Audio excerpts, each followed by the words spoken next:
Bonsoir, bonjour plutôt Danielle Obono, merci d'être là, vous êtes députée de Paris. Est-ce que vous êtes satisfaite que Emmanuel Macron soit officiellement rentré en campagne? Satisfaite non, parce que étant donné son bilan, je pense qu'il aurait pu s'abstenir. On a eu un précédent il y a 5 ans, mais on va dire que oui, au moins c'est fait, et puis on arrête de prendre un peu tout le monde pour des idiots en prétendant ne pas être en campagne quand il a fait campagne sur le dos des contribuables. On va pouvoir, j'espère peut-être, enfin avoir un débat de fond sur son bilan catastrophique et pouvoir montrer qu'il y a une alternative, celle que présente Jean-Luc Mélenchon. Il aurait dû ne pas être candidat ?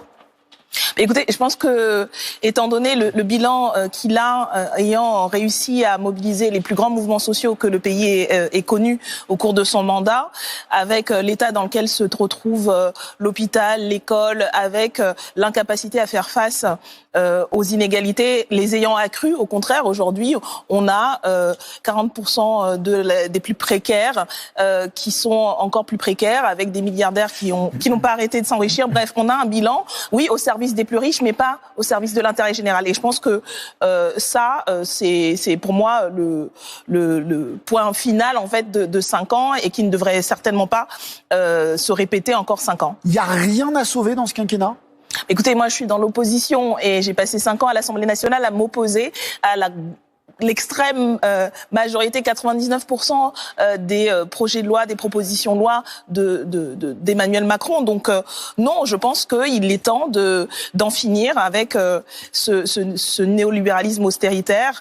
On a vu l'incapacité à faire face, y compris aux crises sanitaires, et le bilan social, économique et démocratique aussi. Je vous rappelle qu'aujourd'hui, notre pays est considéré comme une démocratie défaillante. Ce n'est pas rien et je crois qu'il est temps d'en finir avec la Macronie et de passer à autre chose.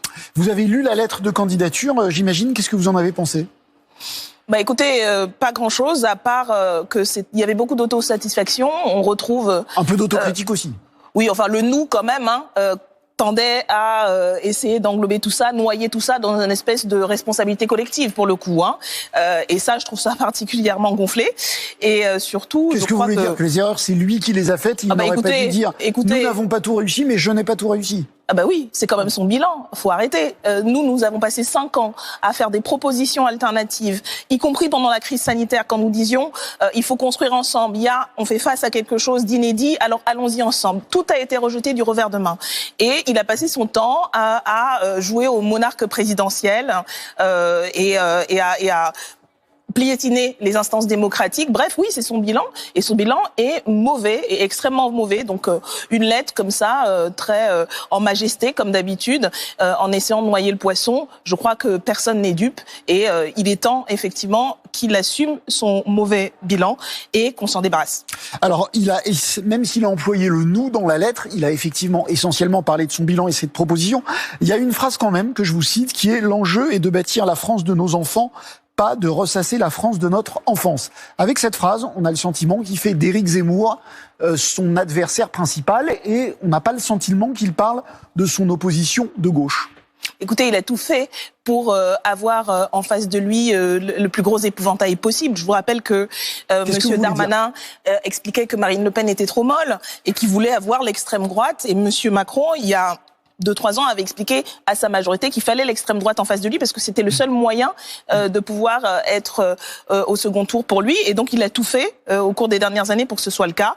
Et M. Zemmour arrive à point. Mais effectivement, on a là un choix du gouvernement de M. Macron et de M. Macron lui-même absolument irresponsable. Ce que représente M. Zemmour, c'est l'anti-républicanisme au plus haut point.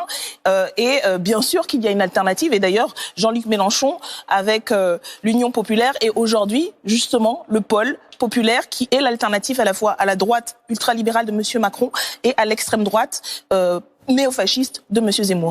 Alors, il y a effectivement des propositions dites de droite dans cette lettre, particulièrement il faudra travailler plus. Il y a aussi des phrases qui résonnent à gauche. Je voulais savoir ce que vous en pensez. Il nous faut préserver et même améliorer le modèle social français.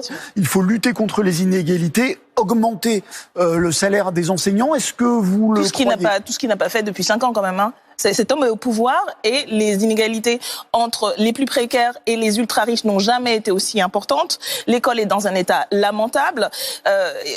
Non, je me parle même pas de l'écologie qui n'existe pas. Et une de ces grandes priorités, une question sur laquelle, par exemple, nous aurions pu essayer d'avancer parce que nous avions fait vraiment des propositions importantes et pas que nous. La question des droits des femmes, par mot. Ça n'existe pas. La grande priorité, ça a été un grand fiasco, un grand blabla. Non, tout ça, c'est des paroles. Vous rappelez quoi qu'il en coûte. Vous vous rappelez la remise en cause du fonctionnement, etc., du système. Et au final, on se retrouve avec la réforme des retraites qui est remis au centre de sa stratégie. Il l'a redit. Il faudra que les Français et Françaises travaillent plus. On ne sait pas pourquoi, parce qu'en vérité, les Françaises travaillent déjà beaucoup et que, de notre point de vue, tout le monde devrait avoir le droit à la retraite à 60 ans après des années de labeur.